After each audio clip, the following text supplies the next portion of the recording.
இவாளோட பிரார்த்தனை எல்லாம் ஸ்டீவர்ட்சம் ஃபேஸ் 2 கௌஸ்துபம் retirement community நல்லா வரணும்ன்றதுதான். ஆரோக்கியமும் சந்தோஷமும் தான் பெரியவாளுக்கு முக்கியம்.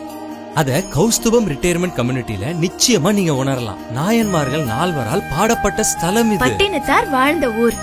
இப்படி பல சிறப்பு அம்சங்களை கொண்டதுதான் நம்ம திருவிடைமருதூர் ஸ்ரீ மகாலிங்க சுவாமி திருக்கோவில். திருவாரூர் தேரழகு, திருவிடைமருதூர் தெரு அழகுன்னு சொல்லுவா. அந்த திருவிடைமருதூர் ஸ்ரீ மகாலிங்க சுவாமி திருக்கோவில் பக்கத்துல 800 மீட்டர்ல அமைஞ்சதுதான் நம்ம கௌஸ்துபம் ரிட்டையர்மெண்ட் ட்ரெடிஷனல் கம்யூனிட்டி. அனைவருக்கும் இனிய பக்திபூர்வ நல்மாலை வணக்கங்கள். உங்கள் அனைவரின் ஆசீர்வாதத்துடன், ஏகோபித்த ஆதரவுடன் இந்த லலிதா புராணம் அப்படிங்கிறத ஒரு சிறு தொடராக ஆற்றக்கூடிய ஒரு அரும் வாய்ப்பு அடியனுக்கு கிட்டியுள்ளது. அந்த வகையில் இன்று 5வது பகுதி. 4வது பகுதியில் நம்ம நம்முடைய வருஷாபிஷேகத்தன்னைக்கு ரொம்ப அற்புதமாக நெய்க்குள தரிசனத்தோட அந்த லலிதாம்பிகையினுடைய திருமண கோலத்தை கண்டுகளித்து அந்த ஒரு ஆனந்தத்தோடு அப்படியே அந்த 4ஆம் பகுதி நிறைவடைந்தது. அதன் தொடர்ச்சியை இன்று மாலை சற்று நாம் சந்திக்க உள்ளோம். பொதுவாக இந்த லலிதோ உபாக்கியானம் அப்படிங்கிற இந்த ஒரு பெரிய ஒரு காவியமானது லலிதா மகா திரிபுர சுந்தரி என்னுடைய முழுமையான வாழ்க்கை வரலாற்றை நமக்கு உரைக்கக்கூடியதாக இருக்கிறது. அதில் பல விஷயங்கள் பக்திபூர்வமாகவும் ஞானபூர்வமாகவும் உலகாயத வழக்கில் அன்றாட வாழ்க்கைக்கு தேவைப்படக்கூடிய பல அரிய பெரிய சூத்திரங்களும் அதில் இடம்பெற்றிருக்கின்றன என்று கூறினால் அது சற்றும் மிகையான கூற்றாக இருக்க முடியாது. இன்றைய எபிசோடை தொடர்வதற்கு முன்பு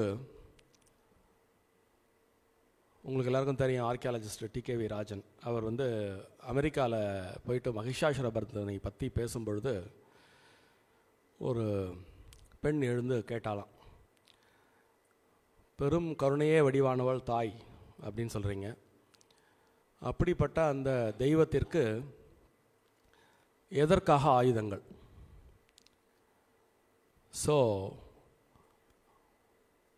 ஆயுதங்கள் தாங்கிய ஒரு வன்முறையாளரை தெய்வம் என்று என்னால் ஏற்றுக்கொள்ள இயலாது அப்படின்னு அந்த பெண் கூறியதாக அவர் அந்த உரையாடலிலே தெரிவித்திருந்தார். அதாவது எப்படி நம்முடைய புராண இதிகாசங்கள் அடுத்த தலைமுறைக்கு அரைகுறையாக சென்றடைந்திருக்கின்றன அப்படிங்கிறதுக்கு இது ஒரு எடுத்துக்காட்டு. அதனால் இந்த மேற்கொண்டு வரக்கூடிய அத்தியாயங்களிலே நம்ம ஒரு மிகப்பெரிய போர்க்கள காட்சியை காணவிருக்கிறோம். அதனால் இது சரியா தப்பா அப்படிங்கிற அந்த ஒரு சின்ன விஷயத்தை கொஞ்சம் ஒரு விரிவான கண்கொண்டு பார்த்துவிட்டு அந்த போர்க்களத்திற்குள் செல்லலாம் என்று அடியேன் கருதுகிறேன். அந்த வகையில் நம்மளுடைய வரலாறை கொஞ்சம் திரும்பி பார்க்கணும். சனாதனம் ரொம்ப உச்சத்தில் இருந்த பொழுது, அன்பு, பண்பு, கலாச்சாரம் ஆகியவை மேலோங்கி இருந்த காலத்தில் ஜனங்களுக்கும் சரி, இந்த நாட்டை ஆண்ட ராஜாக்களுக்கும் சரி, பாதுகாப்பு அப்படிங்கிற ஒரு விஷயத்தில் ஒரு சின்ன அலட்சியம் போனது. இந்த வரலாற்று கண் கொண்டு நம்ம பார்த்தா நம்ம புரிஞ்சுக்கலாம் தெளிவாக. ஒரு பாரத தேசம் அப்படிங்கிற இந்த பரந்துபட்ட தேசத்தினுடைய விரிவான எல்லைகளில் ஆங்காங்கே கிட்டத்தட்ட ஒரே காலகட்டத்தில் ஒரு மிகப்பெரிய அழிவிற்கு அல்லது மாற்றார்களுடைய படையெடுப்பிற்கு தேசம் ஆளாகி இருப்பதை நாம் கண்ணுறலாம்.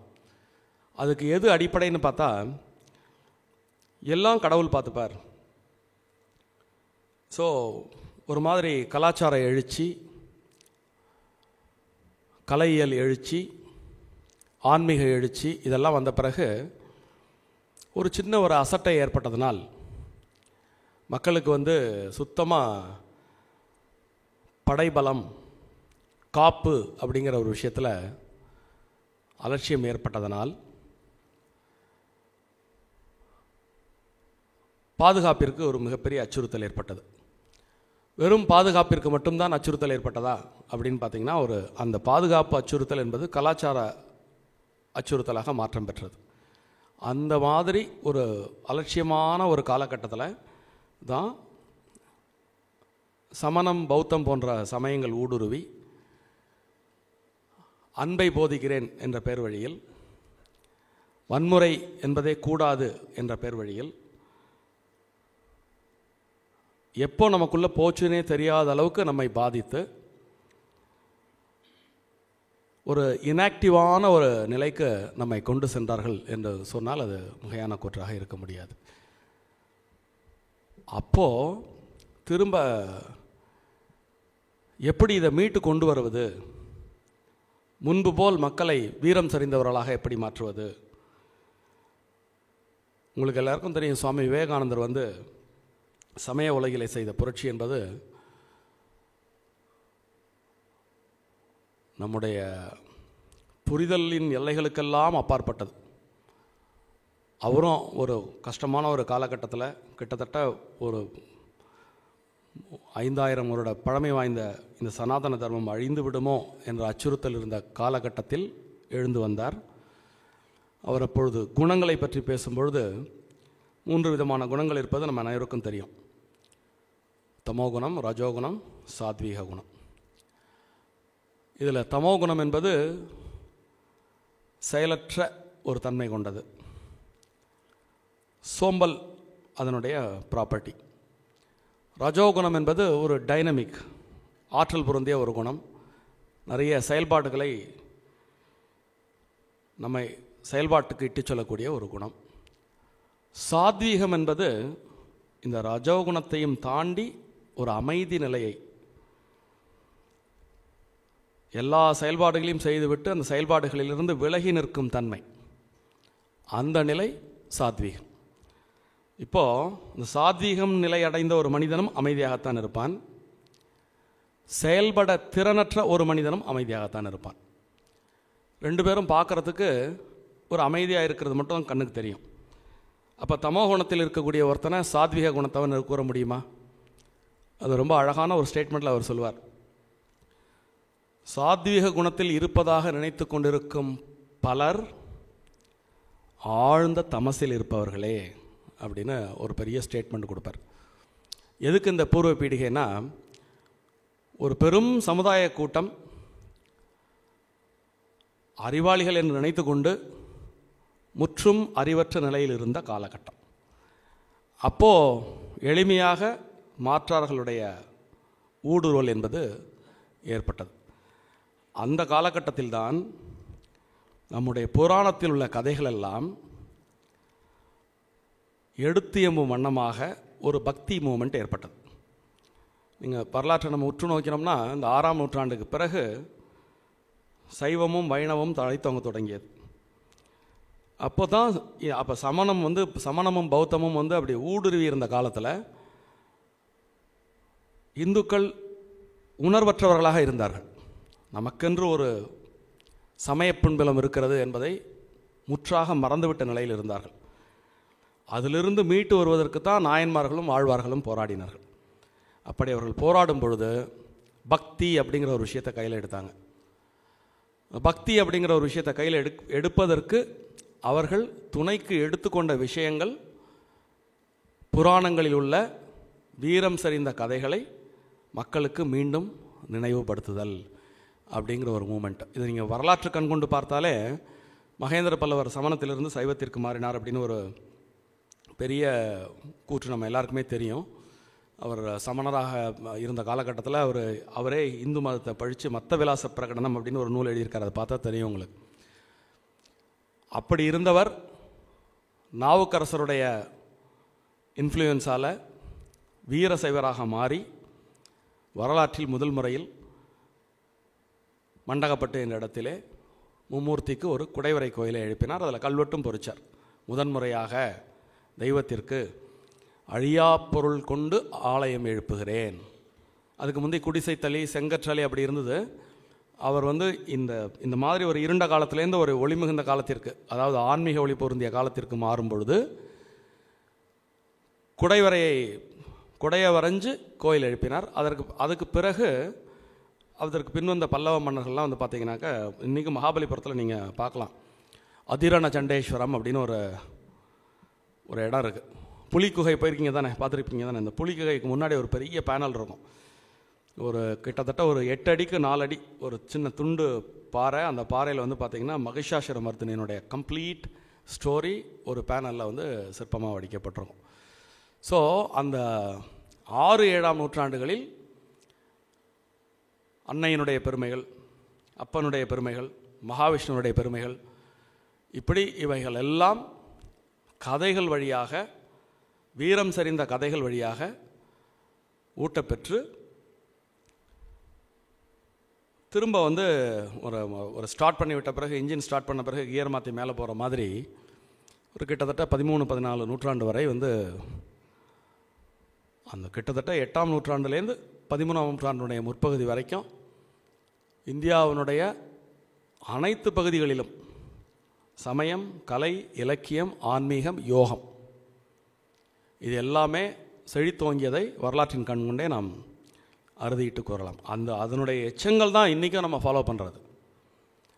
12ஆம் நூற்றாண்டுக்கு பிறகு சமய உலகிலே, ஆன்மீக உலகிலே, தத்துவ உலகிலே ஒரு புதிய செய்தி, ஒரு புதிய கண்டுபிடிப்பு அப்படிங்கிறத நீங்கள் நுட்பமாக தேடி பார்த்தீங்கன்னா நிச்சயமாக இல்லை என்றே அறுதிட்டு கூறலாம். அந்த வகையில் இந்த புராணங்களில் வரக்கூடிய தேவாசுர யுத்தம் என்பது நுட்பமாக டீகோட் பண்ணி பார்த்தோம்னா நன்மைக்கும் தீமைக்கும் இடையே நடைபெறக்கூடிய யுத்தம் தான். யுத்தம் என்பது நம்ம என்னமோ நினைக்கிறோம், அன்றாடம் மனிதர்களுடைய அன்றாட வாழ்விலே யுத்தம் என்பது தவிர்க்க முடியாது. யுத்தம்னாலே கத்தி எடுத்து குத்தினால் ரத்தம் வர்றது, ஒருத்தர் உயிர் போகிறது, அப்படி அல்ல. பல்வேறு விதமான போராட்டங்களும் இருக்குது. நன்மைக்கும் தீமைக்குமான போராட்டம் தான் நம்முடைய பிறந்ததுலேருந்து இறப்பு வரை மனிதன் போராடுறதே நன்மைக்கும் தீமைக்கும் இடையில் போராடி அந்த கடவுளை அடையிறதுக்கு தான். நம்ம ஒட்டுமொத்தமாக லைஃபினுடைய எய்ம் அப்படிங்கிறது ஏதேனும் ஒரு காலகட்டத்தில் நம்ம அதை ரியலைஸ் பண்ணிவிடுவோம். ஆரம்பத்தில் உணவில்லாமல் உணவை நோக்கி போவோம், உறையுள் இல்லாமல் உறையுள் நோக்கி போவோம், விதவிதமான ஆடைகளை அணிந்து பார்ப்பதற்காக நம்முடைய எனர்ஜியை செலவு பண்ணுவோம், அப்புறம் கலைகளில் நம் நேரத்தை செலவிடுவோம். இப்படி எல்லாத்தையும் தேடின பிறகும் அந்த மனசு ஏதோ ஒன்று தேடும். ஒன்றொன்னா நம்ம ஃபில்லப் பண்ணிகிட்டே வர வர வர வர ஏதோ ஒன்று இன்னும் அடையாதது ஒன்று பாக்கி இருக்கே அப்படிங்கிற ஒரு உணர்வு, அதுதான் நம்மளை பிறந்ததுலேருந்து இறக்குற வரைக்கும் நம்மளை ட்ரைவ் பண்ணிட்டு போகக்கூடிய ஒரு ஃபோர்ஸ். இதை நதியினுடைய தோற்றமும் நதியினுடைய சங்கமத்திலையும் நம்ம தெரிஞ்சுக்கலாம். நதி மலையில் தோன்றும், அதன் பிறகு கிடுன்னு ஓடி வரும், எங்கே போகிறோம் எதுக்கு போகிறோன்னே தெரியாது. ஆனால் கடைசியில் எப்படியாவது கண்டுபிடிச்சி கடலில் போய் சேர்ந்துடும். அப்படி தான் அந்த மனித ஜீவனும் பிறந்த பிறகு ஏதேதோ லட்சியமாக நம்ம வச்சுக்கிட்டு என்னென்னமோ பண்ணுவோம் இந்த இடைப்பட்ட காலத்தில். ஆனால் உள்ளுக்குள்ளே எல்லாருக்கும் அடியில், எல்லாருடைய அடிநாதமாகவும் இருப்பது இந்த எல்லையற்ற பரவலியிலே சென்று ஐக்கியமாவது தான். ஸோ இந்த புராண இதிகாசங்களில் நமக்கு சொல்லி கொடுக்கக்கூடிய தத்துவங்கள் எல்லாமே எதை நோக்கி என்றால் அதை நோக்கி தான், அதை அடைவதற்கு தான். அதனால் இன்றைக்கும் இன்டர்நேஷ்னல் பாலிடிக்ஸ் தெரிஞ்சவங்க நிறைய பேர் இங்கே இருக்கீங்க. ஒரு அமைதியான நாடு அப்படின்னா அந்த நாடு மிகச்சிறந்த இராணுவ கட்டமைப்பை கொண்டிருந்தால்தான் அது அமைதியாக இருக்க முடியும். நான் அமைதியின் பேரில் நம்பிக்கை இருக்குது, இப்போ நான் வச்சுட்டுருக்கேன், நான் யாருக்கிட்டையும் சண்டைக்கு போக மாட்டேன் அப்படின்னு ஒரு நாடு இராணுவ கட்டமைப்பை இழந்தால் அந்த நாடு அமைதியாக இருக்க முடியுமா? வெகு நிச்சயமாக ஆக்கிரமிப்புக்கு உள்ளாகப்பட்டு இன்னொருத்தனுடைய அதிகாரத்திற்கு உட்பட்டு ஒரு அடிமை நிலையை நோக்கி போக வேண்டும். அதனால தான் அந்த தமசிலிருந்து ரஜோகுணம் போய் ரஜோகுணத்தை தாண்டி தான் சாத்வீக குணத்துக்கு போக முடியும். அந்த வகையில் இராணுவ கட்டமைப்பு என்பது ஒரு நாட்டின் இறையாண்மைக்கு தவிர்க்க இயலாத ஒரு மிகப்பெரிய ஒரு விஷயம். அதனால தான் அந்த காலத்தில் இந்த லலிதா உபாக்கியானம் எதுக்கு நான் இவ்வளோ பெரிய பீடிகை போடுறேன்னா, எனக்கு தெரிஞ்ச சாணக்கிய அவனுடைய அர்த்தசாஸ்திரத்துக்கு அப்புறமா ஒரு டிஃபென்ஸ் சிஸ்டமை டீட்டெயிலாக அலசி ஆராயக்கூடிய ஒரு புராணம் உண்டுன்னா அது லலிதா புராணம் தான். லலிதா புராணத்தில் வந்து போர் வியூகங்கள், அந்த போரில் பயன்படுத்தப்பட்ட ஆயுதங்கள், ரத கஜ துரக பதாதிகளினுடைய டீட்டெயில்டு இன்ஃபர்மேஷன்ஸ் எல்லாம் இந்த லலிதா உபாக்கியானத்தில் வந்து பதிவாயிருக்கு. ரொம்ப ஆச்சரியமான ஒரு விஷயம். நம்ம இந்த புராணங்களை பக்தி தாண்டி இத்தனை விஷயங்களை உள்ளுக்குள்ளே போய் பார்க்குறதுக்கு அதில் நிறைய விஷயங்கள் இருக்குது. அந்த வகையில் அசோகினி அப்படின்னு ஒரு படையமைப்பை பற்றி சொல்கிறது உண்டு. அதாவது ரத கஜ துரக பதாதிகளும் 4 வகை படைகள் சொன்னோம் இல்லையா.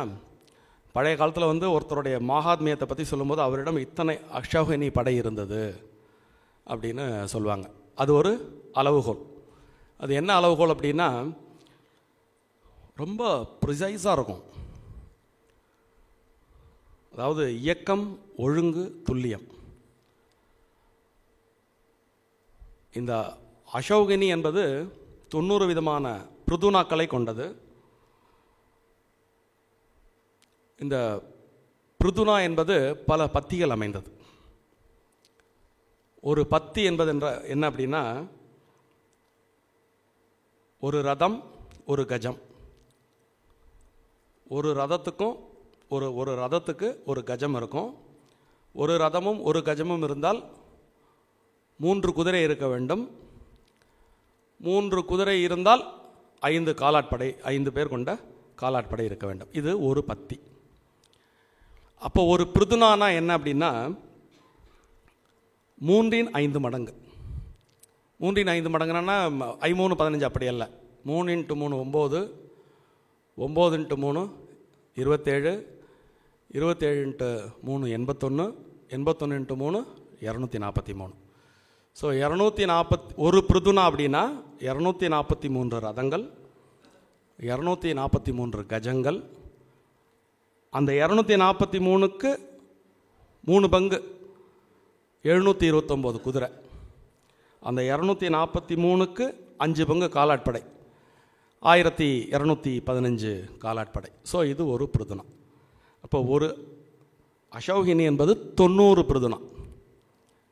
அப்போ கிட்டத்தட்ட 21,570 ரதம், 21,570 கஜம், 65,610 குதிரை, 1,09,50 காலாட்படை கொண்டது ஒரு அசோகினி.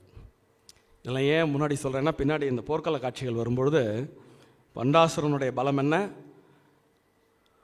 லலிதாம்பாளுடைய போர்ப்படையினுடைய பலம் என்ன அப்படின்னு சொல்கிறத இந்த வார்த்தையை கொண்டு குறிப்பிடுவோம். அதனால் நீங்கள் உங்களுடைய கற்பனையை இதிலேருந்து அப்படியே நீங்கள் விரித்து கொள்ளலாம். ஸோ இப்போ நம்ம அந்த லலிதாம்பாளுடைய ராஜதானிக்கு வந்து விடலாம்.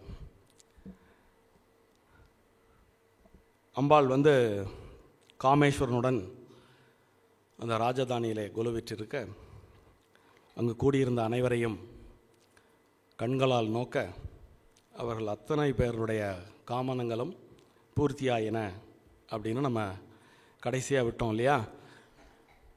அது மாதிரி சௌகரியமாக ஒரு 1000 ஆண்டுகள் போச்சு. நம்ம ஒரு 10-15 நாள் தான் கேப் விட்டோம். ஏன்னா அந்த மாதிரி ஒரு ஆதியந்தமற்ற சிவனும் சக்தியும் சேர்ந்து இருக்கக்கூடிய இடத்துல வினை தீண்டுமா? சிவனும் சக்தியும் ஒரு இடத்துல சேர்ந்து இருக்கும்பொழுது அந்த அந்த காட்சியை நம்ம நினச்சிட்டு இருக்கும்பொழுதே வினைகள் எல்லாம் பொடி பொடியாக பறந்துடும். ஸோ அங்கே தேவர்கள் கூடியிருந்ததுனால இந்த பண்டாசுரனுடைய எந்த பிரச்சனையும் அவங்கள அணுக முடியல. இப்படியே சுகமாக இவங்களுக்கு போச்சு. அவன் பாட்டுக்கு அந்த பக்கம் சுகமாக வளர்ந்துருந்தான். ஒரு 2 நாளைக்கு முந்தி நம்ம ப்ரொஃபஸர் அனந்தராமன் சார் சொன்னார், சார் சீக்கிரமாக வந்து வதத்தை முடிச்சுடுங்க, இல்லைன்னா நீங்கள் ரொம்ப ரொம்ப டெக்னிக்கலாக இருக்கான் அவன் பண்டாசுரன், அவன் தவத்தில் வேறு வல்லவனாக இருக்கான், அவன் பாட்டுக்கு நிறைய தவம் பண்ணியிருந்தானா நாட்டுக்கு நல்லதில்லை, அதனால் சீக்கிரமாக இந்த பண்டாசுர வதத்தை முடிச்சுடுங்கன்னு சொன்னதுனால தான் உடனே நீங்கள் போட்டேன். ஸோ அந்த பாவனை ரொம்ப ரசிக்கும்படியாக இருந்தது. நிஜமாகவே ஒரு பெரிய கேப் இருந்தது சார். ஒரு 10,000 வருஷம் சொல்கிறாங்க. ஆமாம், 1000 வருடம் இதே மாதிரி போச்சான். திடீர்னு ஒரு நாளைக்கு நாரத மகரிஷி வந்து அம்மா லலிதாம்பாளுடைய ராஜதானிக்கு வருகை புரிகிறாள். ரொம்ப ஆச்சரியமாக அவரை வரவேற்று, உனக்கு என்னப்பா இங்கே வேலை? பிரம்மா, விஷ்ணு, சிவன் இவாளெல்லாம் இருக்கக்கூடிய அவைகளில் இந்திரன் இவாளுடைய சபையெல்லாம் போய் நீ ஏற்படுத்தின குழப்பங்கள் போகாத, இங்கே எல்லாம் ரொம்ப சுகமாக இருந்துருக்கு. ஆனால் நீ வரைனா ஏதோ விஷயம் இருக்கும், என்னன்னு சொல்லு அப்படின்னு கேட்குறான். அப்போ அம்பாளை வணங்கி சொல்கிறார், நீங்கள் இருக்கக்கூடிய இடத்தில் வினைகள் தீண்டாது.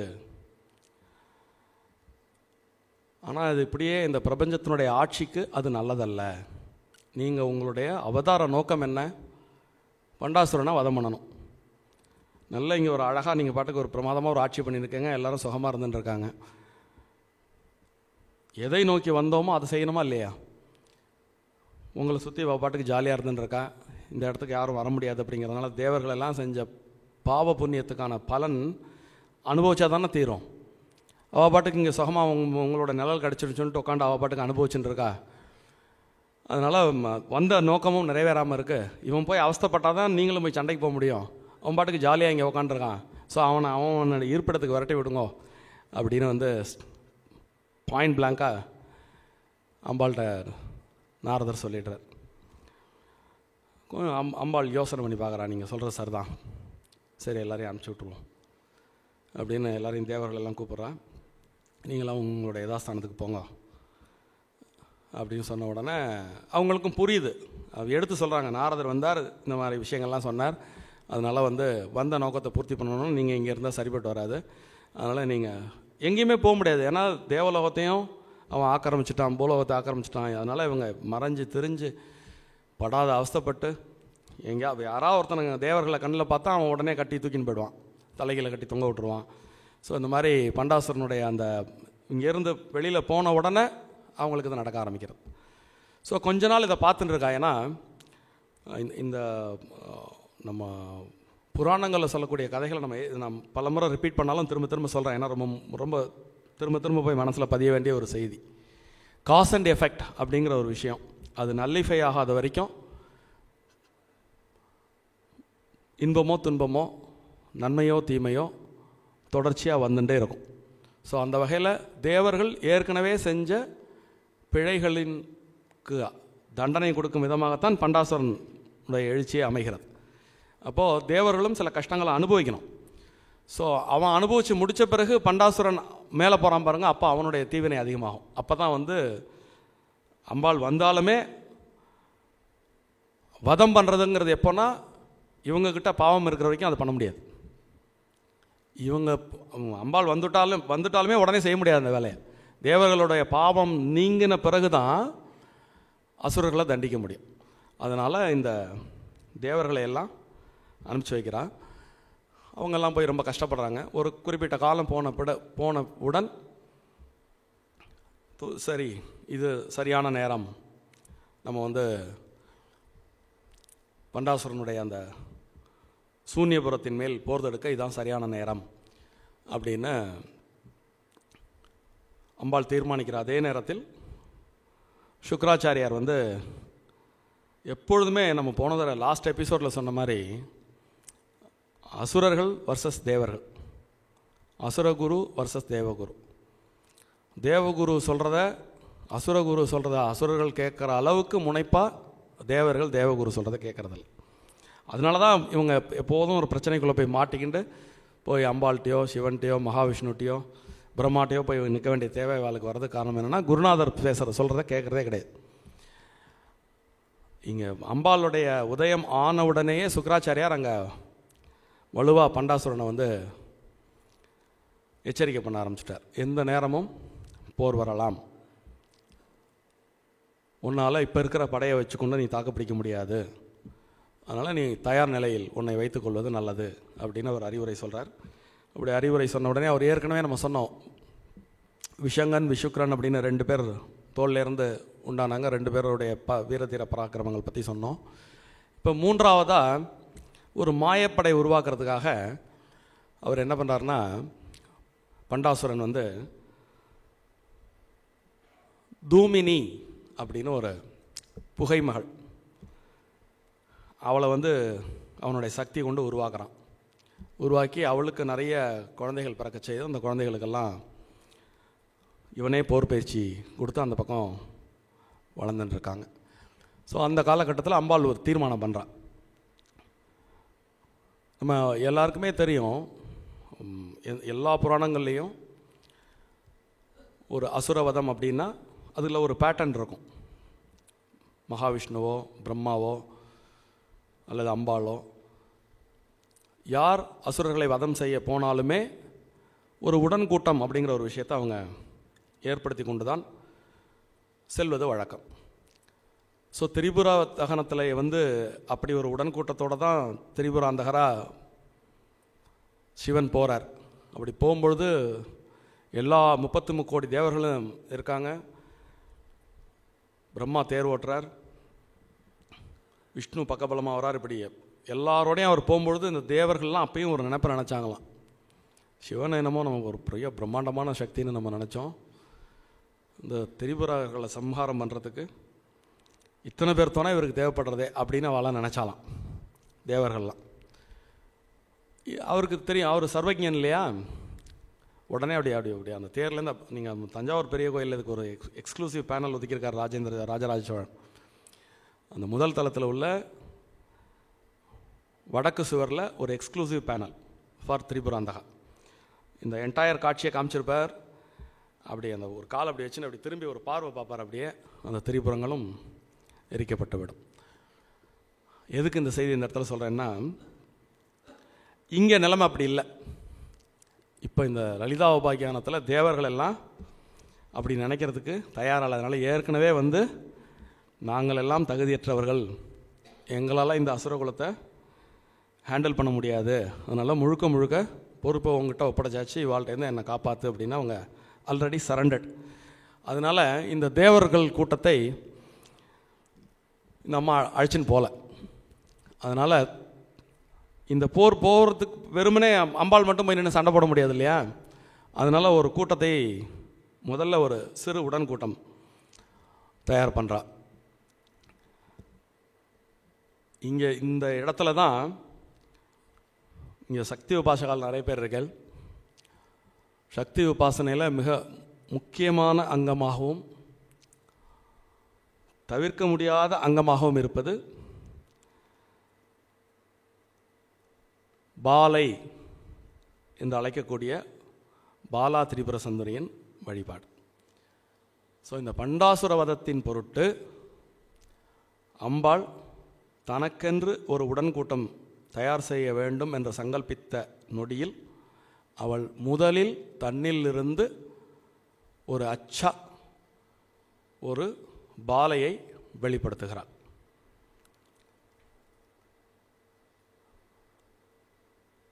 அம்பாளுக்கு லலிதா மகா திரிபுர சுந்தரி அப்படின்னு பேர். அம்பாளிடமிருந்து வெளிப்பட்ட இந்த வாளை அவளுக்கு பாலா திரிபுர சுந்தரி அப்படின்னு பேர். இந்த பாலா இதுக்குள்ளே நிறைய நம்ம நுட்பமான செய்திகளையும் பார்க்கலாம். இந்த பாலா திரிபுர சுந்தரி அப்படிங்கிறது வெறும் கதையில் வரக்கூடிய ஒரு கேரக்டர் அல்ல. நம்ம இந்த நவராத்திரி நவவித பக்தியில் சக்தியினுடைய படிநிலைகளை பற்றி பார்த்தோம் இல்லையா. அப்படி பார்க்கும்பொழுது முதலில் எல்லையற்ற பரவெளி இருந்தது. அந்த பரவெளி சங்கல்பித்தவுடன் ஒரு ஆற்றல் உருவானது. ஆற்றல் உருவானதை தவிர அது அப்படியே அந்த சிவத்துடன் கலந்துருந்தது, அப்படியே நிச்சலனமாக இருக்குது, முழு ஆற்றலாக இருக்குது. அது ஆதி பராசக்தி அப்படின்னு நம்ம சொன்னோம். அதை அது ஒரு குறியீட்டு செய்தி, ஆதி பராசக்தி அப்படின்னு சொன்னோம். அதுக்கு பிறகு அது ஆதிசக்தியா, இச்சா சக்தியா, ஞான சக்தியா, கிரியாசக்தியா படிப்படியாக குறைஞ்சு குடிலா சக்திகளாக மாற்றம் பெற்று அதுக்கு பிறகு அந்த குடிலா சக்திகள் எல்லாம் காணும். இந்த கேலாக்சிஸே அந்த படிநிலைக்கு உட்பட்ட 7வது படிநிலையில் தான் வருது. இப்போது இந்த சங்கல்பிச்ச உடனே ஒரு ஆற்றல் இருந்தது பார்த்தீங்களா. அந்த ஆற்றல் முதல் ஆற்றல். எந்த விதமான பயன்பாட்டுக்கும் உள்ளாகாத ஒரு ஆற்றல். நம்முடைய நடைமுறை வழக்கில் நம்ம என்ன சொல்கிறோம்? கல்யாணமாகாத பெண்ணை என்ன சொல்கிறோம்? கன்னி பெண் அப்படின்னு சொல்கிறோம். அது மாதிரி இந்த எனர்ஜி இருக்குது பார்த்தீங்களா, பயன்படுத்தப்படாத ஃப்ரெஷ்ஷாக உள்ள அந்த எனர்ஜி இருக்குது பாருங்கள், அந்த எனர்ஜியே இந்த வாழை. இப்போ நீங்கள் இந்த கண்டிஷன்ஸ் ஆஃப் பண்டாசுரன் பார்த்தீங்கன்னா அந்த அந்த அந்த பண்டாசுரனுடைய கண்டிஷனுக்கும் இந்த எனர்ஜிக்கும் சம்மந்தமே கிடையாது. இந்த எனர்ஜி அவன் ஃபேஸே பண்ண முடியாது. அவனுடைய வரத்தில் இந்த எனர்ஜி ஸ்கோப்பாக வராது. அதனால் முதல்ல லலிதாம்பிகை உருவாக்கக்கூடிய இந்த பாலா திரிபுர சுந்தரி என்ற கன்னி ரொம்ப நுட்பமான தலங்களை இதை நீங்கள் ரெண்டாக பார்க்கலாம். லலிதா திரிபுர சுந்தரி கையில் ஒரு கையில் அங்குசம், ஒரு கையில் பாசம், இன்னொரு கையில் கரும்புவில், இன்னொரு கையில் மலரம்பு. ஆனால் இந்த பாலா திரிபுர சுந்தரி ஒரு கையில் அக்கமாலை, தியானம் பண்ணக்கூடிய அக்கமாலை, இன்னொரு கையில் புத்தகம், ஒரு கையில் அபயம், ஒரு கையில் வரதம். ஒரு வீர பராக்கிரமமான லலிதா திரிபுர சுந்தரிக்கு ஒரு ஞான வைரியான ஒரு பாலை, ஞான பாலை என்றே லலிதா உபாக்கியானம் இந்த வாழையை குறிப்பிடும். கன்னி அப்படின்னு சொல்கிறோம்ல, இந்த இடத்துல நான் கன்னியாகுமரி பற்றி ஒரு சில விஷயங்களை சொல்லிவிட்டு மேலே செல்லலாம் என்று இருக்கிறேன். கன்னியாகுமரிக்கு எத்தனை பேர் போயிருக்கீங்க இங்கே இருக்கிறவங்க? Wow, very good. இந்த கன்னியாகுமரி அம்பாள் அங்கே இப்போ நீங்கள் இப்போ சொன்னோம் இல்லையா, இந்த வாழைக்குமரியினுடைய ஐக்கனோகிராஃபி சொன்னோம் இல்லையா, ருத்ராட்சன் மாலையை வைத்துக்கொண்டு தவம் இருத்தல். இப்படி உலகத்திலேயே கன்னி அவள் குமரி, அது ரெண்டும் சேர்த்து கன்னிய குமாரி, கன்னிய ப்ளஸ் ப்ளஸ் குமரி. இதுக்கு பின்னாடி ஒரு பெரிய விளக்கம் இருக்குது.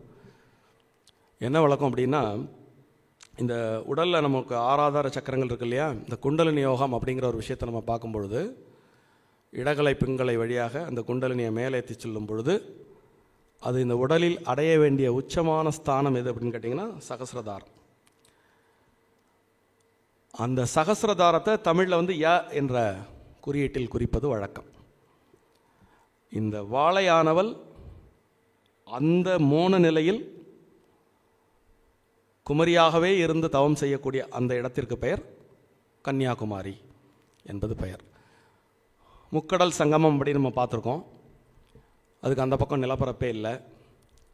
இன்னும் கன்னியாகுமரியோட சிறப்பை எல்லாரையும் விட திருமூலர் ரொம்ப சிறப்பாக சொல்லியிருக்கார். அதை நம்ம பின்னாடி பார்க்கலாம். இது ஒரு ஸ்டேஜ். இந்த வாழை அப்படிங்கிறது ஸ்டேஜ். என்ன ஸ்டேஜ் அப்படின்னு கேட்டிங்கன்னா, வாழைக்கு அடுத்த நிலை சிவம் என்ற பரவழி. அதனால் முதல்ல இந்த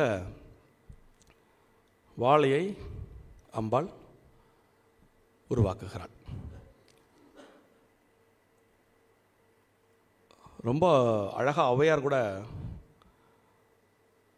நம்ம திருவிடைமருதூர் அப்படிங்கிறதுனால டக்குன்னு எனக்கு ஒன்று, கருவூரார் பற்றி உங்களுக்கு தெரியும். கருவூரார் வாழ்ந்த ஊர் திருவிடைமருதூர். கருவூரார் அவருடைய பாடல்களில் ஒரு இடத்துல வாழையை பற்றி குறிப்பிடுகிறார். ஆதி அந்தம் வாழையவள் இருந்த வீடே, ஆச்சரியம் மெத்த மெத்த அதுதான் பாரு. சித்தர்களுடைய வார்த்தைகள்லாம் நம்ம ரொம்ப நுட்பமாக ஊன்றி பார்த்தா தான் அர்த்தம் புரியும். ஆதி அந்தமற்ற நிலை அப்படிங்கிறது சிவனுடைய நிலை. சிவன் சங்கல்பிக்கும்பொழுது ஆதியும் அந்தமும் உருவாகிறது. அதான் சங்கல்பமான உடனே வரக்கூடிய ஃபஸ்ட்டு ஸ்டேஜ். அந்த ஸ்டேஜ் எந்த ஸ்டேஜ் அப்படின்னா, வாழை இருக்கும் வீடாது. ஆதி அந்தம் அது வாழை இருந்த வீடே, ஆச்சரியம் மெத்த மெத்த அதுதான் பாரு அப்படின்னு கருவூர் சித்தர் சொல்லியிருக்கார். ரெண்டாவது, பக்தி ஞானம், மோனம், முக்தி. இந்த 4 வகைகளில்தான் இந்த ப்ராசஸ் இருக்கு. பக்தி இல்லாமல் ஞானத்தை அடையவே முடியாது. பக்தியினுடைய முக்கிய ஸ்டேஜ் ஞானம், ஞானத்தினுடைய முக்கிய ஸ்டேஜ் மோனம். இந்த மோனம் என்ற நிலை தான் வாழையனுடைய நிலை. மோனம் முத்திய நிலை முக்தி. இந்த முக்தியை ஞானிகள் எல்லாம் பல்வேறு விதமாக இன்டர்பிரேட் பண்ணுவாங்க. முக்தி என்றால் விடுதலை. முத்தி என்றும் அந்த வார்த்தையை பிரித்து 3 தீ: சந்திரனாகிய தீ, சூரியனாகிய தீ, அக்னியாகிய தீ. இந்த 3ஐயும் கடந்த பிறகு வருவது முக்தி அப்படின்னும் சில ஞானியர்கள் இதற்கு விளக்கம் கொடுப்பர். ஔவையார் ரொம்ப அழகாக சொல்வார், சக்தியாகிய சந்திரனில் செங்கதிரோன் ஊடுருவ முக்திக்கு மூலமது. இன்னொரு தடவை ரிப்பீட் பண்ணுறேன். சக்தியாகிய சந்திரனில் செங்கதிரோன் ஊடுருவ முக்திக்கு மூலமது. இப்போ இந்த பக்தி, ஞானம், முக்தி, மோனம், முக்தி அப்படின்னு சொல்கிற இந்த ஸ்டேஜஸை சித்தர்களெல்லாம் கொஞ்சம் ரொம்ப போல்டாக அவங்களுடைய கருத்துக்களை சொல்லுவாங்க. மூடி மறைச்செல்லாம் சொல்ல மாட்டாங்க. திருமூல நாயனார் ரொம்ப அழகான ஒரு 4 வரி பாடலில் வாளை பற்றி சொல்லியிருப்பார். சக்தி என்பால் ஒரு சாதக பெண் பிள்ளை, முக்திக்கும் நாயகி என்பதை அறிகிலர்.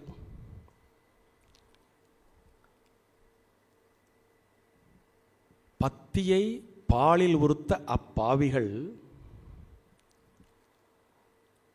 கத்திய நாய்கள் போல் கதறுகின்றனவே.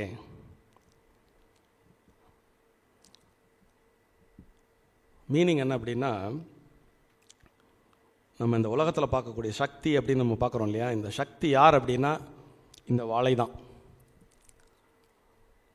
சக்தி என்பால் ஒரு சாதக பெண் பிள்ளை,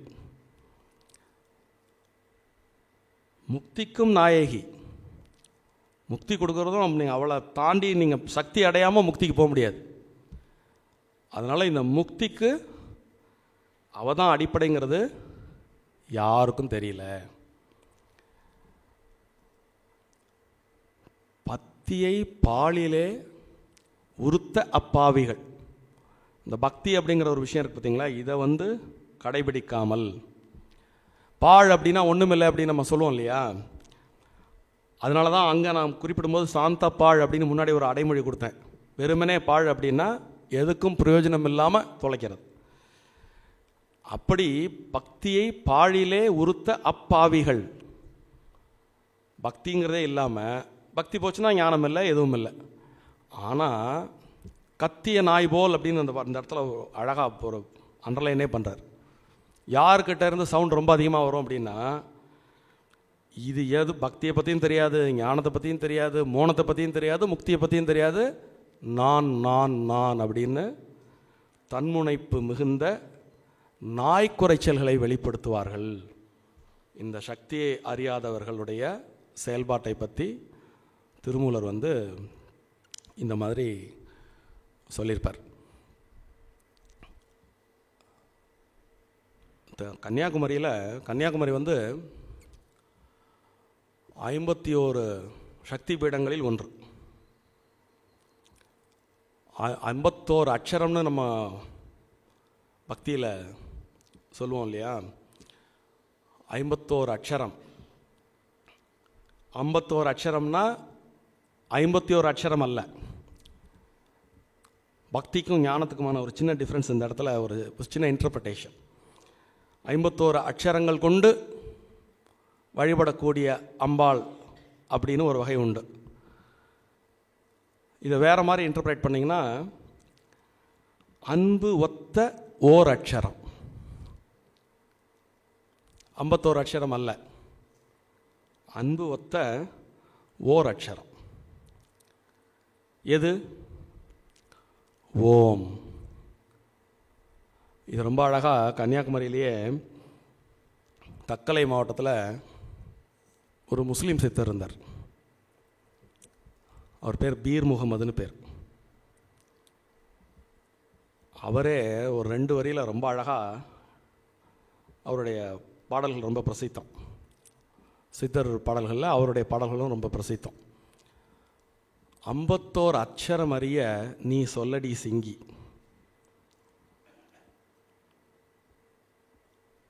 அது 5 அகார மகாரமாகி நடுவிலே அறிய நீ சிங்கா. இது ஒரு பரிபாஷை மாதிரி இருக்கும். இது கொஞ்சம் புரிஞ்சுட்டோம்னா அவர் என்ன சொல்ல வராங்கிறது புரியும். இந்த 51 அக்ஷரத்தை எனக்கு தெரியறதுக்கு நீ சொல்லடி சிங்கி அப்படிங்கிற. சிங்கி யார் அப்படின்னா இந்த லலிதாம்பாள் தான். சிங்கத்தில் வரால லலிதாம்பாலை தியானம் பண்ணி கேட்குறாரு, எனக்கு இந்த 51 அக்ஷரத்தை சொல்லு அப்படின்னு. அது என்ன அப்படின்னா ஆ உ மா. நடுவிலே சுழி தெரிஞ்சு போச்சு அப்படின்னா நீ சிங்கன் அப்படிங்கிறார். அடுத்தது அம்பாளையும் தாண்டி அந்த ஓம் அப்படிங்கிறதுனுடைய விஷயம் உங்களுக்கு புரிஞ்சு போச்சு அப்படின்னா யாரை நோக்கி கேட்டாரோ அந்த அம்பாளையும் தாண்டி அடுத்து சிவநிலையை அடைந்து விடலாம் அப்படின்னு. இப்போ இந்த சித்தர்களுக்கு பார்த்தீங்கன்னா மதம் இல்லை, மொழி இல்லை, நாடு இல்லை, எல்லைகள் இல்லை. அவங்களுக்கு கிளீனாக ஆத்மா அந்த பரம். இப்போ இவர் சொன்ன இந்த பீர் முகமது சொன்ன அக்ஷரம் ஓம். ஆ உ மா. நடுச்சுழியில் மகாரமாவதை நீ அறிய நீ சிங்கா அப்படிங்கிறார்.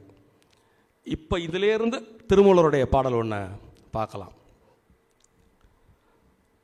நாத முடிவில் நல்லால் இருப்பது.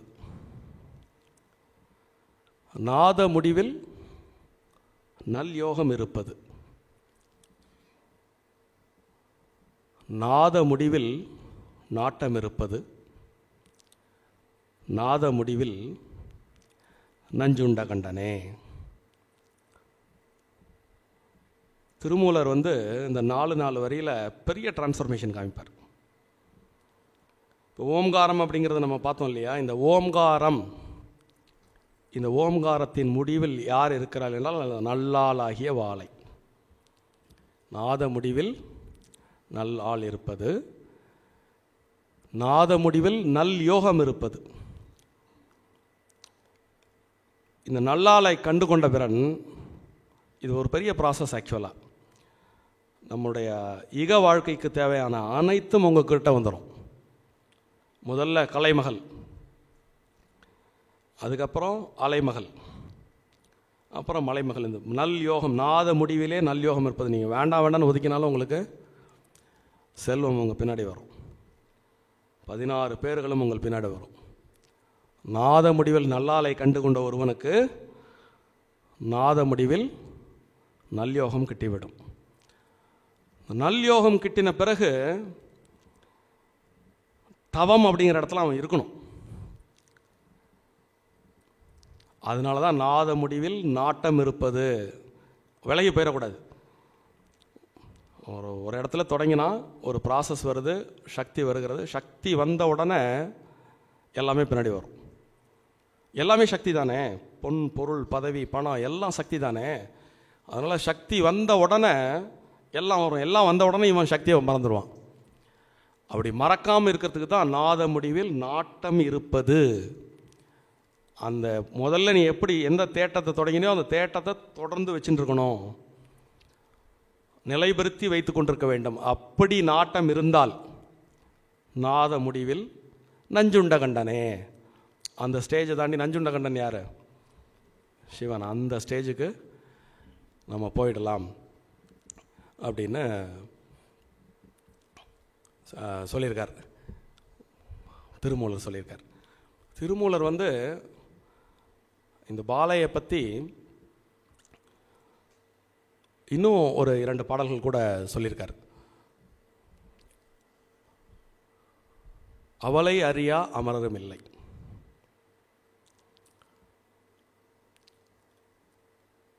அவளன்றி ஆற்றும் அருந்தவம் இல்லை,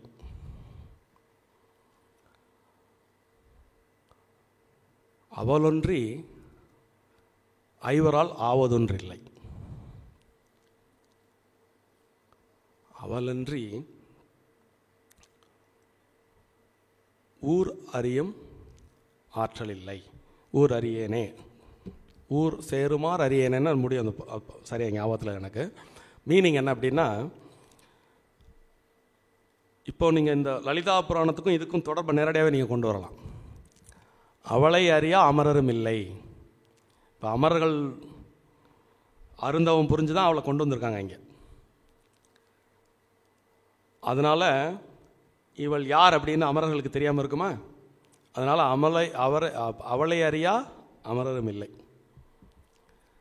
அவளன்றி அருந்தவம் பிரயோஜனமே இல்லை. தவம் அப்படிங்கிறது இந்த பாலையை நோக்கி இல்லாவிட்டால் உன் தவம் எந்தற்கும் பிரயோஜனம் இல்லை. அவளன்றி ஐவரால் ஆவதொன்றில்லை. இந்த வார்த்தைக்கு ஒரு அரை நாள் தனியாக விளக்கம் சொல்லலாம்.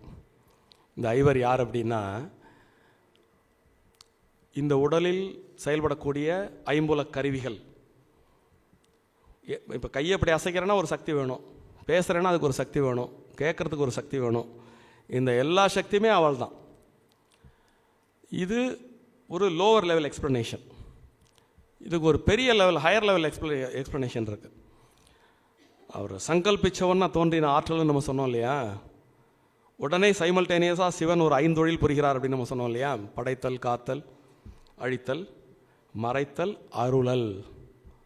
இந்த 5க்கு, இந்த 5னுடைய கிளையா 64 பைரவர்கள் தோன்றாங்க பாருங்க. இந்த சக்தியை உருவிட்டிங்கன்னா யாருக்கும் வேலை கிடையாதுங்க. ஸோ அவளன்றி ஐவரால் ஆவதொன்று இல்லை. சிவனுடைய 5 தொழிலே நடக்காது. அவளன்றி ஊர் அறியேனே. அவர் இப்போ நம்ம வீடு பேருன்னு சொல்கிறோம் இல்லையா? அவர் அவர் தனி ஊராக சொல்கிறார், நான் அந்த இடத்துக்கு போக முடியாது அப்படின்னு. ஸோ இந்த மாதிரி ஒரு பிரம்மாண்டமான ஒரு சக்தி இந்த பாலை. இப்போ எதுக்கு நான் இவ்வளோ பீடிகை போட்டேன்னா, அவள் 6 வயசு குழந்தை தான், சாதாரண சின்ன குழந்தை. ஆனால் இந்த சின்ன குழந்தை இந்த போரில் ஆற்றக்கூடிய பங்களிப்பு பெரிய பங்களிப்பு. இந்த சின்ன குழந்தை தான் நாம் அடைய வேண்டிய வாழ்வில் இந்த மோனம்னு சொல்கிறோம் இல்லையா? பக்தி, அதுக்கு பிறகு ஞானம், அதுக்கு பிறகு மோனம். இந்த மோனத்தை தாண்டி தான் முக்தி. ஸோ அந்த மோன நிலையை வேண்டுபவர்கள் இந்த ஞான பாலையை பற்றி கொள்ள வேண்டும் அப்படிங்கிறது தான் லலிதா உபாக்கியானத்தினுடைய ஒரு பாலபாடம். லலிதா உபாக்கியானத்தின் பாலபாடம். ஸோ முதல்ல பாலையை உருவாக்குறா. அதன் பிறகு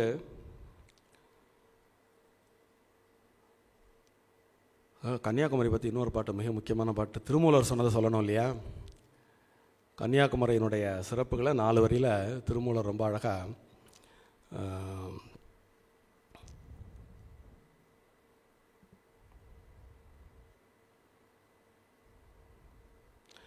ஈரான கன்னியாகுமரி காவேரி மாறா நவதீர்த்த மிக்குள்ள வெற்பேழில் பேரான வேதாகமே தோன்றலான் மாறாத தென்திசை வையமும் சுத்தமே அப்படின்னு ஒரு 4 வரியில் எனக்கு தெரிஞ்ச கன்னியாகுமரியோட ஸ்தல புராணத்தை இப்படி ஒருத்தர் இந்த உலகத்தில் சொன்னதே கிடையாது. இந்த பாட்டுக்கு அர்த்தம் என்னென்னா, பாரதத்தின் கடைசி கோடியில் இருக்கக்கூடிய இந்த கன்னியாகுமரியில் காவேரி உள்ளிட்ட நவதீர்த்தங்கள், நவநதிகள் எது அப்படின்னா சிந்து, கங்கை, பிரம்மபுத்திரா, இன்னொன்று என்ன, 4 நதி நார்த் மேலே இருந்து, அஞ்சு நதி மேலே இருந்து, சரஸ்வதியா, சிந்து, கங்கை, யமுனை, ஆமாம், பிரம்மபுத்திரா, அதுக்கப்புறம் மேற்கு பாயக்கூடிய நர்மதா, இங்கே வந்து துங்கபத்ரா, கிருஷ்ணா, காவேரி. 9 நதிகள், மேற்கே 1, கிழக்க 3, வடக்கே இருந்து 5. இந்த மேற்க கடக்கக்கூடிய நர்மதை மட்டும்தான் மேற்க, மீதி உள்ள 8 நதி வங்காள விரிகுடாவில் கலக்கிறது. ஸோ அரபிக்கடலும் வங்காள விரிகுடாவும் சேர்ந்து இந்து மகா சமுத்திரத்தில் கலக்கக்கூடிய அந்த இடத்துல வேதாகமம் எல்லாமே தோன்றிய பெருமை உடையது. அந்த நதியில் நீராடினால், இத்தனை நதியிலும் நீராடி அந்த கடல் சாகரத்தில் போய் ஒரு துளியை நம்ம எடுத்துட்டு தலையில் தெளிச்சுண்டா எல்லா பாவங்களும் போகும் அப்படிங்கிற ஒரு விஷயத்தை அவர் அப்படி சொல்லாமல் உலகத்தையே சுத்தப்படுத்தக்கூடிய ஆற்றல் அந்த தண்ணிக்கு உண்டான். அப்படி கன்னியாகுமரியை பற்றி திருமூலர் சொல்லியிருக்கார். அதனால் இப்போ நான் வேறு யாரோட என்டார்ஸ்மெண்ட்டும் நமக்கு தேவையில்லை. அதனால் மீண்டும் ஒரு முறை கன்னியாகுமரிக்கு போகும்பொழுது திருமூலருக்குரிய இந்த மகாத்மியத்தை மனசில் வச்சுக்கிட்டு நம்ம ஒரு சொட்டு தீர்த்தத்தை எடுத்து தலையில் விட்டுன்னு வந்தோம்னா நமக்கு வந்து அந்த வாழையினுடைய அருள் கிடைக்கும். ஸோ வாழையினுடைய தோற்றத்திற்கு பிறகு தன்னுடைய கரும்பு வெளியிலிருந்து மந்திரினி என்ற ஒரு அம்பாளை தோற்றுவிக்கிறாள். அதன் பிறகு மலரம்புகளிலிருந்து தண்டநாதை அல்லது வாராகி அல்லது தண்டினி, இந்த மந்திரினிக்கும் ஒரு பெரிய பின்புலம் உண்டு, இந்த தண்டநாதைக்கும் ஒரு பெரிய பின்புலம் உண்டு. ஸோ காலத்தின் அருமை கருது இன்றைய உரையை இந்த லலிதாம்பாள் போருக்கு புறப்படுவதற்கு முன்பு தன்னுடைய உடன் கூட்டமாக தன்னையும் சேர்த்து ஒரு 4 அணியை உருவாக்குகிறாள்.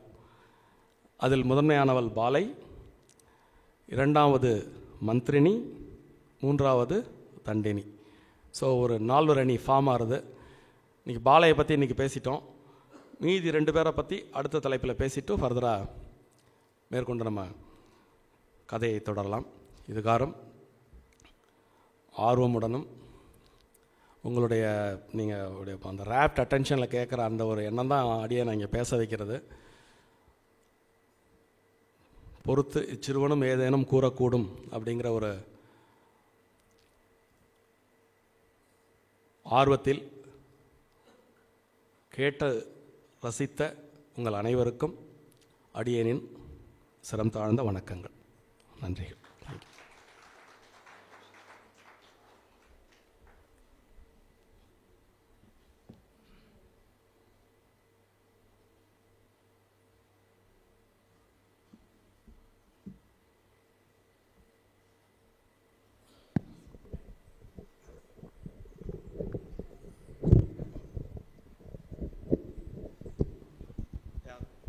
யாரேனும் உங்கள் கருத்துக்களை தெரிவிக்கலாம், விரும்பினால் தெரிவிக்கலாம். வாங்க.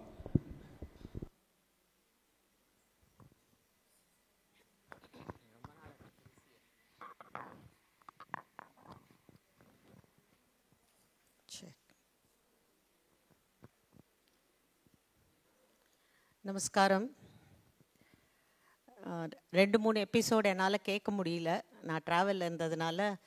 இன்றைக்கி 5வது எபிசோட். 5 அப்படிங்கிற வார்த்தைக்கே ரொம்ப பெருமைகள் ஜாஸ்தி. நமக்கே தெரியும், பஞ்சதசி மந்திரம் ஸ்ரீவித்யா உபாசகர்களை கேட்டால் சொல்லுவா.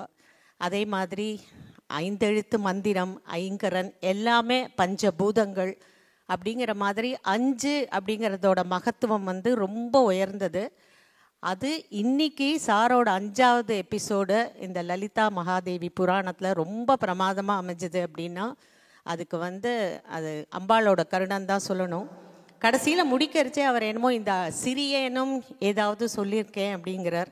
இங்கே இருக்கிறதுலே அவர் சிறியவர் தான், அது ஒத்துக்கிறோம். ஆனால் அவர் சொல்கிறதெல்லாம் மிக பிரம்மாண்டமாக இருக்குது. அவர் பேசுகிற தலைப்பு, பேசுகிற விதம், அந்த பேசுகிற கருத்துக்கள் எல்லாமே மிக பிரம்மாண்டமானது. அதுக்கு எங்களுடைய நமஸ்காரங்கள். வாழ்த்த என்ன சொல்கிறது, வணங்க வயதில்லை வாழ்த்துகிறோம் அப்படின்னு வேணால் சொல்லலாம். பட் வணங்கலாம், ஏன்னா வியாசப்பீடத்தில் அமர்ந்தவா எல்லாருமே குரு தான். அதனால் இப்போ இவர் நமக்கு குருவாக இருந்து நிறைய விஷயங்கள் சொன்னார். இதில் நான் இதை ஒரு ரிசர்ச் பேப்பராக தான் ஆராய்ச்சி பண்ணேன். ஒரு சாதாரணமாக லலிதா புராணம் கதையை இவர் சொல்லின்னு இருக்கார் அப்படிங்கிறது இல்லாமல், இன்றைக்கி ஒரு இதுலேருந்து எனக்கு கிடைத்த நிறைய தகவல்கள் நான் ரொம்ப ரசித்தேன். முதல்ல சொல்லணும் அப்படின்னா, கதை சாதாரணமாக ஒரு லலிதா புராணத்தை சொல்கிற மாதிரி சொன்னார். அதில் அவர் சொன்னதில் அது புராணம். அடுத்தது அட்மினிஸ்ட்ரேஷன்.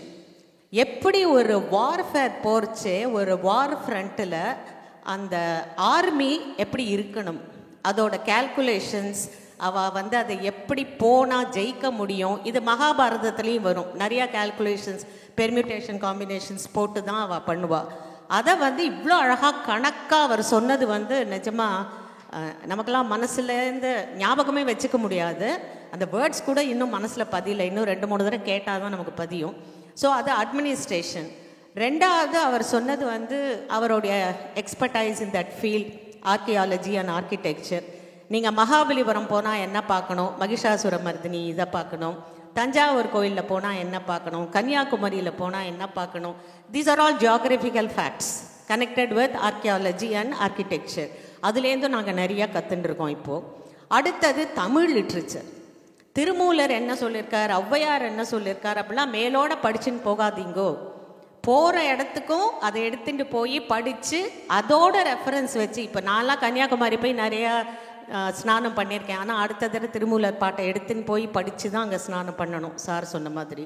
அதே மாதிரி மகாபலிபுரம் நிறையா போகிறோம். அந்த பார்த்தா அந்த மகிஷாசுர மர்தினியை பார்த்துட்டு அப்படியே வந்துடுறோம். பட் அதில் இருக்கிற தத்துவம் நமக்கு மனசில் இனிமேல் நிச்சயமாக உரைக்கும், ஏன்னா இதை கேட்டுட்டு நம்ம போகிறதுனால.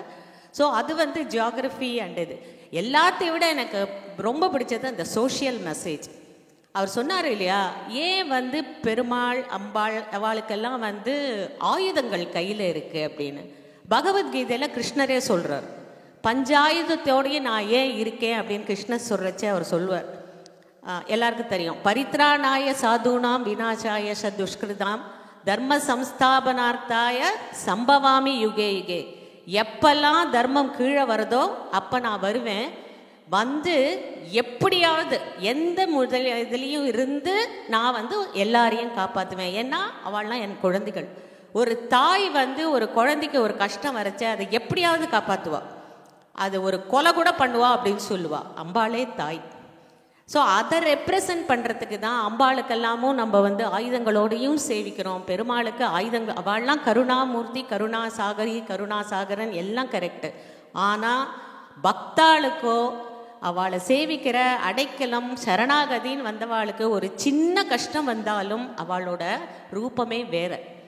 அதை எடுத்து அவள் நம்மளெல்லாம் காப்பாத்துறா அப்படிங்கிற ஒரு சஜஷன், ஒரு சிம்பாலிசம் தான் எல்லா கடவுளோட ஆயுதங்களும். சாதாரணமாக நம்ம பார்க்கறது வேற, அவளுக்குன்னு வர அந்த சக்தின்னு அவளோட மாபெரிய சக்தியாக அவள் உருவாகி வரைச்சே அவளோட தோற்றமே வேற. அதுவும் எனக்கு அந்த இடமும் ரொம்ப பிடிச்சிது. பாலையை பற்றி அவர் சொன்னது அப்படியே கண்ணு முன்னாடி நின்றுது.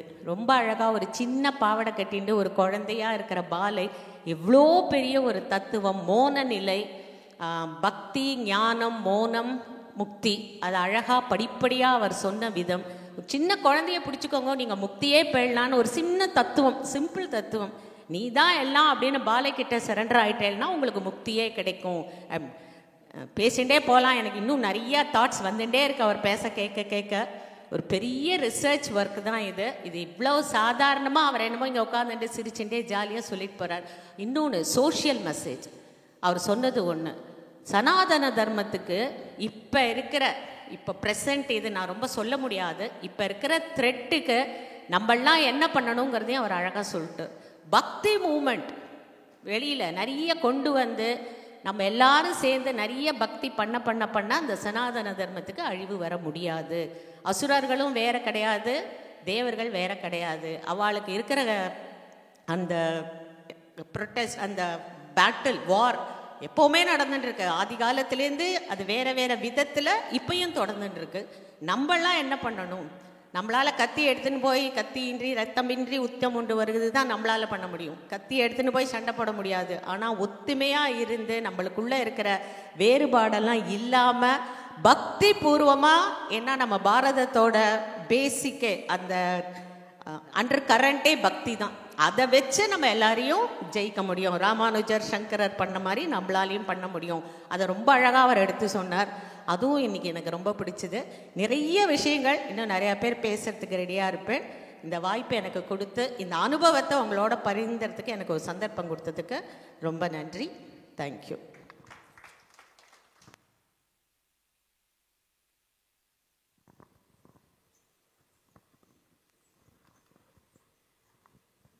அனைவருக்கும் இனிய மாலை வணக்கம். இன்னைக்கு லலிதாம்பிகை எபிசோடு 5 அத்தனை பேரும் லயிச்சு பாலையில் கரைஞ்சு கேட்டுருந்தோம். பாலையை பற்றி சொன்னார். திருமூலர் மூலம் பாலை இன்னைக்கு விவரித்தார். கன்னியாகுமரியை சொன்னார். திருமூலர் மூலம் கன்னியாகுமரியை நமக்கு விவரித்தார். நிறைய புது விஷயங்கள் நமக்கு இன்னைக்கு கிடச்சது. இதில் அழகாக அவர் சொன்னது, அந்த 4 சொன்னார் இல்லையா, பக்தி, ஞானம், மோனம், முக்தி. அதுதான் அவருடைய அந்த 4 கரங்களுடைய இதுவே. அவ கையில் உத்ராட்சமும் இதுவும் வச்சுருக்கா, ஸ்படிகமணி மாலையும் புஸ்தகமும் வரத அபய ஹஸ்தத்தை வச்சுருந்தாலும் இவர் சொன்ன இந்த 4 கான்செப்ட் தான் அந்த 4 கரங்களுக்கு சிம்பலைஸ் பண்ணுறது. அதில் ஞானபாலை சத்தியம் அந்த வார்த்தை அவளுக்கு நன்னா பொருந்தும். ஏன்னா பண்டாசுரனை அழிக்கணும் அப்படின்னா அவன் ஆணவத்தின் உச்சக்கட்டத்தில் இருப்பவன். தான் அந்த அகம்பாவம் நமக்குள்ளே இருக்கே, தான்கிற அகம்பாவம், அதுதான் பண்டாசுரன். அந்த தான் அகம்பாவம் அழியணும்னா நமக்கு ஞானம் வந்தால் தான் அழியும். அப்போ ஞானம் பாலையா வரும்போது தான் பண்டாசுரன் அழிக்கப்படுவான். சரி, உபாசனைன்னு எடுத்துட்டா ஸ்ரீவித்யாவில் முதல் படியே அவள் தான். அப்படிங்கும்போது வெறுமன திரையாச்சரி வாங்கிட்டு ஜபம் பண்ணிட்டா வந்துடுவாளா? கிடச்சிடுமா? வாய்ப்பே இல்லை. ஆனால் அந்த மந்திரத்தோட அவளை அறிஞ்சுண்டு அவளோட வாழ கற்றுண்டோன்னா அவள் நிறைய காட்டுவாள். பொருட்களை அள்ளித்தரமாட்டா, ஆட்களை அள்ளித்தரமாட்டா, ஞானத்தை அள்ளி அள்ளி தருவாள். அது சொந்த அனுபவத்தில் சொல்கிறேன். அந்த ஞான பாலையை நவராத்திரியில் உட்காத்தி வச்சு ஒரு பாலைக்கு ஆவாகனம் பண்ணி பண்ணும்போது கண்கூடா நாங்கள் 2 பேரும் அனுபவிச்சிருக்கோம் அவளை. அது வரைக்கும் ரொம்ப குறும்பு பண்ணி பேசுகிற அந்த குழந்தை பாலை மூலமந்திரம் சொல்லி ஆவாகனம் பண்ணோன்னே மோன நிலையில் தான் இருக்கும். ஒன்றுமே பேசாது. நீங்கள் என்ன பரிமாறினாலும் வேணும் வேணான்னு கூட ரிப்ளை கொடுக்காது. அந்த மோன நிலையே அவள் வந்துட்டாங்கிறத காமிச்சிடுவாள். அந்த 1 மணி நேரம் குழந்தையா இருக்காது, XY நேம்ல இருக்காது, அதோட சுபாவமே போயிடும். அந்த ஞானத்தை கொடுக்குற அவள் மோன நிலையில தான் அந்த பூஜையை ஏற்றுண்டு போவாள். அதுக்கப்புறம் அந்த குழந்தைக்கு எதுவுமே ஞாபகம் இருக்காது. பழையபடி அந்த குழந்தை ஆக்டிவிட்டி பேச்செல்லாம் பழையபடி வந்துடும். ஆனால் அந்த 1 மணி நேரம் மந்திரத்துக்கு கட்டுப்பட்ட மாதிரி மோன நிலையில் எங்களுக்கு காட்சி தருவாள். ஸோ அவள் ஞானபாலை, மோனம் அவளுடைய மொழி. அப்படிப்பட்ட அனுகிரகத்தை அனுபவித்ததுனால இன்னைக்கு எனக்கு தொண்டை பேசவே வரல. ஏன்னா அவளுடைய பிரபாவத்தை பேச ஆரம்பித்தா எங்களால் தாங்கவே முடியாது. அப்படிப்பட்ட அனுகிரகம் பொழியக்கூடிய தெய்வம் அவள்.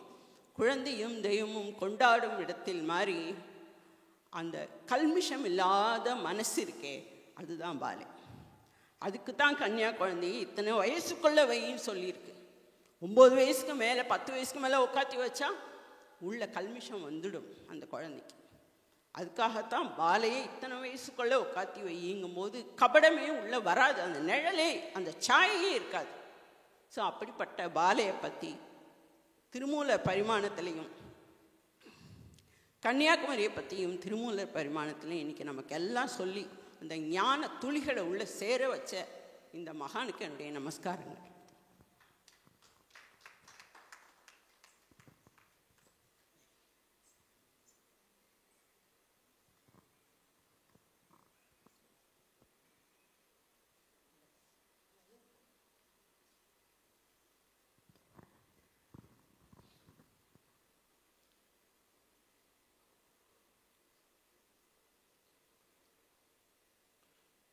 வணக்கம், வாழ்க வளமுடன். சாரோட இதை நான் வந்து யூடியூப்பில் நிறைய பார்க்குறேன். இன்றைக்கி நான் வந்து கௌசவத்தில் ஒரு அப்பார்ட்மெண்ட் இது பண்ணால அது விஷயமா இன்றைக்கி வந்தேன். இன்றைக்கி சார் சாயங்காலம் வாங்கினார். இன்றைக்கி நேரில் கேட்கக்கூடிய ஒரு பாக்கியம் எனக்கு வந்து கிடைச்சது. திருமூலர் கன்னியாகுமரிக்கு நான் நிறைய பேர் போயிருக்கேன். அப்போ எல்லோரும் கன்னியாகுமரி பற்றி சொல்ல ஒரே ஒரு நிகழ்ச்சி என்னென்னா, மூக்குத்தி பலன்னு இருக்கும். அந்த காலத்தில் அந்த லைட் ஹவுஸ் கிடையாது. அந்த மூக்குத்தி வச்சே கப்பல்லாம் வரணுன்னு தான் எல்லாரும் சொல்லி சொல்லி எங்கள் குழந்தையெல்லாம் வளர்த்துருக்காங்க. ஆனால் கன்னியாகுமரி வந்து இப்படி இருக்குது, இதில் இவ்வளவு விதமான விஷயங்கள் இருக்குங்கிறது இன்றைக்கி இவர் மூலம் தான் தெரிஞ்சது. அந்த மூக்குத்தி இதெல்லாம் மறைஞ்சே போச்சு. இவ்வளவு பெருதான் திருமூலர் கன்னியாகுமரி அம்மனை பற்றி இவ்வளோ தான் சொல்லியிருக்காங்கிறத முதல்ல இன்றைக்கி தான் நாங்கள் 4-5 தடவை போயிருக்கோம். இன்றைக்கி தான் தெரிஞ்சிட்டோம். நம்பர் 2, திருமூலர்னாலே சிவனை பற்றி மட்டும்தான் சொல்லுவார். அதை பற்றி இதில் வாழ்க்கை. ஆனால் இந்த ஆனானப்பட்ட திருமூலரே இந்த 3000 பாடல்களில் வந்து சக்தியை பற்றி இப்படி சொல்லியிருக்காருங்கிறத திரும்பி நாங்கள் திருமூலர் படிக்கணும். அழகாக சொல்லியிருக்கார். 3வது வந்து பக்தி, ஞானம், மோனம், சித்து. பக்தி இருந்தாலே போகிறோம். இன்றைக்கி வந்து 6ஆம் நூற்றாண்டுலேருந்து 13ஆம் நூற்றாண்டு முடிய பாரதத்தில் வந்து நாயன்மார்கள் ஆழ்வாரை பற்றி சொன்னார். அவள் எல்லோரும் பக்தினால தான் சாய்ச்சான். ஏன்னா வேறு எந்த ஆயுதமும் இல்லை. அந்த பக்தினால எது வேணுமா கிடைக்கும். அது அந்த நமக்கு ஞானம் மட்டும் வந்தால் போகாது. அந்த காலத்தில் ஞானத்தை விட எதிரி அழிக்கக்கூடிய சக்தி வேணும். அப்புறம் தான் நம்ம வீட்டில் நிம்மதி இருந்தால் தான் நமக்கு ஞானம் வரும், மோனம் வரும், முக்தி வரும். ஆனால் ஒரே நம்ம சுற்றி நம்மளை அடிக்க வராங்கும்போது அந்த இடத்துல நம்ம ஞானத்தோடு இருக்க கண்ணை மூடின்னு இருந்தால், விவேகானந்தர் சொல்வார், கண்ணை மூடி இருந்தால் நீ நாட்டை ஜெயிக்கவே முடியாது. எந்த இடத்துல போராடணுமோ நீ போராடணும். அப்போ அந்த இடத்துல வந்து திருஞான சம்பந்தர் மதுரைக்கு வந்தபோது அந்த சமணர்கள் அந்த தபை வந்து வைக்கும்போது அந்த தீயை வைக்கும்போது கூட அந்த ராஜா வந்து திரும்பி அவளோட வயிற்றில் போய் சுடவே சொன்னதான். அப்போது ஒரு எதிரி வரானோ இப்படி அடக்கணும் அப்படி அடக்கணும். எல்லா இடத்துலையும் ஞானம் தான். ஒரு ஏஜுக்கு மேலே தான் ஞானம்ங்கிறது நமக்கு இருக்கும். பட் சண்டை போட வேண்டிய இடத்துல சண்டை போடணும். அதனால தான் நம்ம நாட்டை நம்ம காப்பாற்ற முடியும். இன்னைக்கு சொன்னார், இராணுவ பலம் உள்ள நாடு தான் சமாதானமாக இருக்கும். நான் பாட்டும் இராணுவம் என்ன எவன் வந்தாலும் நான் பாட்டு சும்மா கண்ணை மூடின்னு இருக்கேன். என்ன நம்ம நாடு இன்னும் மோசமான நிலைக்கு போயிடும். நான் வந்து தயவுசெய்து சொல்கிறேன்னா மன்னிச்சுங்கோ. இன்றைக்கி நம்ம ஒவ்வொருத்தனும் பக்திங்கிற விட நம்ம சனாதன தர்மத்தை கடைப்பிடிக்கிறதுக்கு நம்ம என்ன வேணுமோ பண்ண ரெடியாக இருக்கணும்.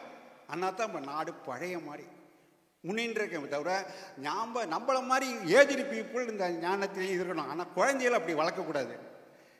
நீ போராடணும். வீர சிவாஜி இல்லைன்னா, சமஸ்த ராமதாசர் இல்லைன்னா இந்தியாவே கிடையாது. சமஸ்த ராமதாசர் தான் இந்த கோட்டையை இப்போ போய் பிடி, இதை இப்போ போய் பிடின்னு சிவாஜிக்கு வந்து சொல்லி கொடுத்தவர் வந்து அவர் இல்லைன்னு இங்கே அவர் பாடு நீ பாடு துக்காராம் கூட பஜனையில் இரு. சிவாஜி வந்து துக்காராம் கூட பஜனைக்கு போய்ட்டு நான் இனிமேல் சண்டையே போட மாட்டேன், நான் உங்கள் கூட தான் இருப்பேன் நான். அப்போ துக்காராம் சொன்னார், உனக்குள்ளது வேறப்பா, இது வேற. உனக்கு அவன் அம்மா வந்து என்னோட குழந்தைய கொடுத்துருக்கோன்னு துக்காராம்கிட்ட போய் சிவாஜியோட அம்மா போய் கேட்பான், என் குழந்தைய நாட்டுக்கு கொடுத்துருக்கோம்ப்பா. அப்போது சமஸ்த ராமதாசர் தான் நீ வா, ஏன்னா அவர் தான் இவனால தான் முஸ்லீம்கிட்டேருந்து நம்ம காப்பாற்ற முடியும்னு சொல்லி இந்த கோட்டையை இப்படி இந்த கோட்டையை இப்படி வேணும் ஒவ்வொரு சொல்லி அவர் என்ன சொன்னாரோ அது சொல்லி சொல்லி சொல்லி தான் சிவாஜி போரிட்டு டெல்லியிலேருந்து நம்ம தமிழ்நாடு முடிய எல்லாரும். அப்போ சண்டை போன்ற வேலையை நம்ம சண்டை போடணும். குழந்தைகளுக்கு என்ன சொல்லணும்? வீர சிவாஜி கதையை நிறைய சொல்லணும். ராமகிருஷ்ண பரமஹம்சர் வந்து விவேகானந்தர் ஏன் உண்டாக்கினார்? அவரை மாதிரி இன்னொரு ஆள் உண்டாக்கல. வீரம் தெரிஞ்ச துறவி. நீ ராமகிருஷ்ண பரமஹம்சரை விட விவேகானந்தர் தெரிஞ்சு என்னன்னா அவர் அமெரிக்காவில் பேசின இது சண்டை போடணும். நீ நல்ல இது பண்ணு, கண்ணை மூடிட்டு தான் பிரயோஜனம் இல்லை. சார் நம்மளை மாதிரி ஆள்லாம் கண்ணை மூடுவோம், ஞானத்தில் இருப்போம்.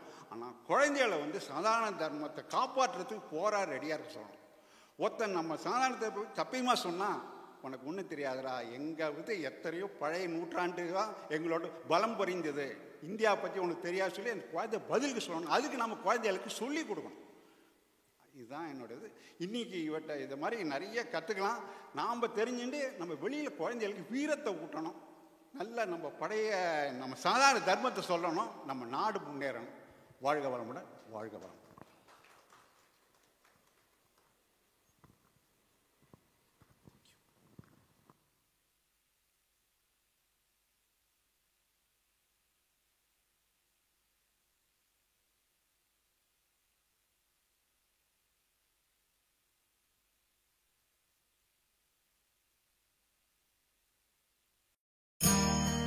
இவாளோட பிரார்த்தனை எல்லாம் ஸ்டீவர்ட்சம் ஃபேஸ் 2 கௌஸ்துபம் ரிட்டையர்மெண்ட் கம்யூனிட்டி நன்னா வரணும்ன்றதுதான். ஆரோக்கியமும் சந்தோஷமும் தான் பெரியவாளுக்கு முக்கியம். அத கௌஸ்துபம் ரிட்டையர்மெண்ட் கம்யூனிட்டியில நிச்சயமா நீங்க உணரலாம். நாயன்மார்கள் 4வரால் பாடப்பட்ட ஸ்தலம் இது. பட்டினத்தார் வாழ்ந்த ஊர். இப்படி பல சிறப்பு அம்சங்களை கொண்டதுதான் நம்ம திருவிடைமருதூர் ஸ்ரீ மகாலிங்க சுவாமி திருக்கோவில். திருவாரூர் தேரழகு திருவிடைமருதூர் திரு அழகுன்னு சொல்லுவா. அந்த திருவிடைமருதூர் ஸ்ரீ மகாலிங்க சுவாமி திருக்கோவில் பக்கத்துல 800 மீட்டர்ல அமைஞ்சதுதான் நம்ம கௌஸ்துபம் ரிட்டையர்மெண்ட் ட்ரெடிஷனல் கம்யூனிட்டி.